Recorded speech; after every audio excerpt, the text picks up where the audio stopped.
Muraho neza bakunzi b'amakuru cyangwa se mwebwe mudahwema kubana natwe hano kuri Kayura Info. Uyu munsi ni tariki 14 Kanama 2026 kandi turarebera hamwe ibiri kuvugwa cyane cyane mu karere k'ibiyaga bigari, turibanda cyane ku bibazo by'ubuyobozi, politike, umutekano ndetse n'ububanyi n'amahanga nk'uko mumaze kubimenyera. Reka duhere mu Rwanda. Mu Rwanda ni iki gihari?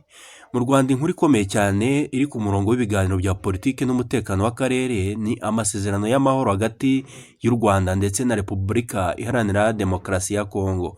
Ku itariki 14 Kanama uyu munsi Leta Zunze Ubumwe za Amerika zasohoye itangazo rijyanye n'inama ya gatandatu ya Joint Security Coordination Mechanism izwi nka GSCM.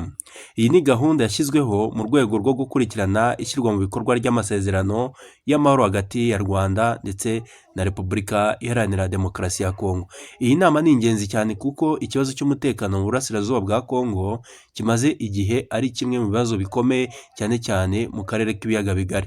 U Rwanda na Repubulika Iharanira Demokarasi ya Kongo byombi bifite ibyo bisabwa mu masezerano y'amahoro, kandi ikibazo gikomeye ni uburyo ibyo byemezo bizashyirwa mu bikorwa ku buryo bwizewe kandi burambye. Mu byumweru bishize ibiganiro hagati ya Kigali ndetse na Kinshasa byagiye bigaruka cyane ku kibazo cy'umutekano, imitwe yitwaje intwaro ndetse n'ingamba zo kugabanya ubushyamirane. Ikindi kibazo gikomeye ni FDLR, umutwe witwaje intwaro ufite amateka maremare mu karere, by'umwihariko wasize ukoze jenoside mu Rwanda nk'uko bivugwa. Abafatanyabikorwa mpuzamahanga bakomeje gusaba Repubulika Iharanira Demokarasi ya Kongo gutegura gahunda ifatika yo guhangana na FDLR ndetse no kuyitsinsura ku butaka bwayo ndetse no gushyira mu bikorwa ibyo yiyemeje mu masezerano y'amahoro. Uyu munsi International Contact Group ku karere k'ibiyaga bigari ndetse ko yagaragaje ko hakenewe gahunda ifatika ijyanye no gushyira mu bikorwa gahunda yo gushyira intwaro hasi ndetse no gusubiza abarwanyi mu buzima busanzwe no kubashyira ahantu hagenzuwe cyangwa se hagenzurwa cyane cyane ku birebana na FDLR. Ibi byose bigaragaza ko ikibazo cya Kongo kitazarangira vuba aha nubwo hari inzira y'ibiganiro bya diplomasi iri gukomeza magingo aya.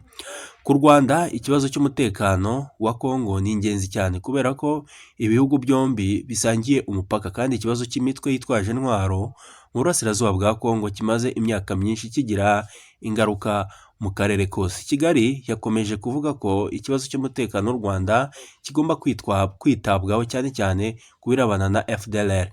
Ku rundi ruhande Kinshasa yakomeje gushyira imbere ikibazo cya M23 n'uruhare ivuga ko u Rwanda rufite kuri uwo mutwe nk'uko Repubulika Iharanira Demokarasi ya Kongo ikomeza kubivuga.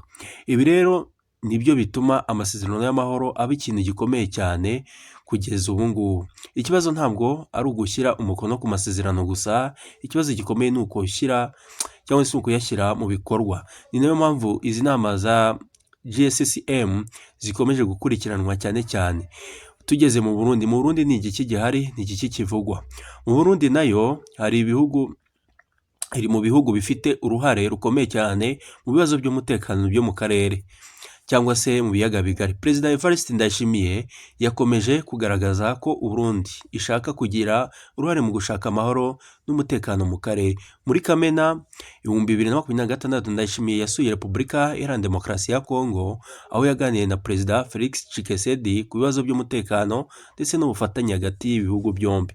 Abakuru b'ibihugu bombi bongeye gushimangira ubushake bwo gukorana mu gushaka amahoro ndetse n'umutekano mu karere, cyane cyane ku kibazo cy'uburasirazuba bwa Kongo. Bifite uburemere kuko Burundi ni hafi cyane y'uduce twa Kongo twibasiwe n'amakimbirane akomeye, kandi Burundi yakiriye impunzi nyinshi zaturutse muri Repubulika Iharanira Demokarasi ya Kongo kubera umutekano muke.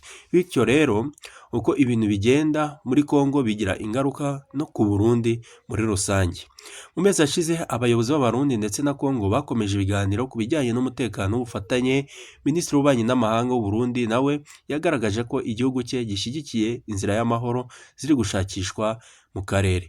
Burundi yavuze ko hakenewe ubufatanye bw'ibihugu byo mu karere ndetse n'abafatanyabikorwa mpuzamahanga kugira ngo ikibazo cy'umutekano burasirazuba bwa Kongo kibonerwe igisubizo kirambye. Ibi bishyira u Burundi ku mwanya w'ingenzi mu biganiro by'umutekano w'ibiyaga bigari. Ikindi Ikibazo gikomeye ni umubano hagati y'u Burundi n'u Rwanda, nacyo kiri ikibazo gikomeye. Ibihugu byombi bifitanye amateka maremare kandi bisangiye umupaka, ariko mu myaka ishize umubano wabyo wagiye ugira ikibazo bitandukanye cyangwa se ibibazo bigiye bitandukanye bijyanye n'umutekano, impunzi ndetse n'ibirego byo gufasha cyangwa kwakira imitwe yitwaje intwaro nk'uko babiregana ubwabo. Guverinoma y'u Burundi yakomeje kunenga ibyo ivuga ariko ari ibikorwa by'u Rwanda bibangamira umutekano w'u Burundi, nk'uko Perezida Ndayishimiye Evariste yagiye anabivuga we nyir'ubwite. Ku rundi ruhande, u Rwanda narwo rwagiye rushinja u Burundi kuba hari imitwe cyangwa se abantu bashobora gukoresha ubutaka bw'u Burundi mu bikorwa bishobora guhungabanya umutekano w'u Rwanda. Kugeza ubu ntabwo ari ikibazo cyoroshye nk'uko abantu babyibaza, ariko ikintu cy'ingenzi ni uko umutekano w'ibi bihugu ukomeje gukurikiranwa, cyane cyane ko ari ibihugu by'abaturanyi kandi bafite ibintu byinshi bahuje. Hari ikintu kindi gituma u Burundi iba mu biganiro bya politiki ku rwego rwa Afurika. Perezida Evariste Ndayishimiye cyangwa se Neva afite uruhare rukomeye cyane muri Africa Union muri uyu mwaka nyuma y'aho atorewe kuyobora. Ibi biha u Burundi amahirwe kugira uruhare mu biganiro byerekeye amahoro, umutekano, ubufatanye ndetse n'ibibazo bya politiki ku mugabane wa Afurika. Ku bijyanye n'ibiyaga bigari, u Burundi ifite inyungu zo kubona akarere kabona amahoro arambye, kuko iyo umutekano muke ukomeje muri Kongo, ibihugu bituranye na Kongo nabyo bishobora guhita bihura n'ingaruka direct zihuse. Muri Uganda ni iki kivugwa? Hano hari inkuru ikomeye cyane mu gihugu cya Uganda iri kuvuga uyu munsi. Uganda yajyanwe mu rukiko rw'umuryango wa Afurika y'Iburasirazuba EACG kubera itegeko ryitwa Protection of Sovereignty Act 2026. Imiryango ine iharanira uburenganzira n'imiyoborere myiza yo mu bihugu bitatu bya East Africa niyo yagejeje iki kibazo mu rukiko, ishinja iri tegeko kuba ingingo ya 25 zishobora kunyuranya n'amahame y'umuryango wa EAC ndetse n'amasezerano awugenga. Iki ni ikibazo gikomeye cyane kuko EAC ntabwo ari umuryango w'ubucuruzi gusa, ni umuryango ugamije guteza imbere ubufatanye hagati y'ibihugu byose, harimo n'ubuyobozi ndetse n'imiyoborere. Iri tegeko rireba cyane ibikorwa by'abantu cyangwa se imiryango ifitanye isano ndetse n'abanyamahanga.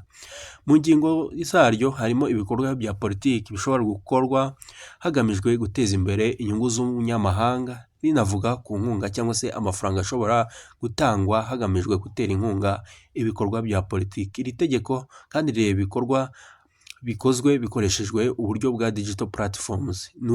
Ni ukuvuga ko ikibazo kitareba gusa ibikorwa bibera ahantu runaka, ahubwo n'ibikorwa bishobora gukorerwa kuri interineti bishobora kugwa muri iri tegeko.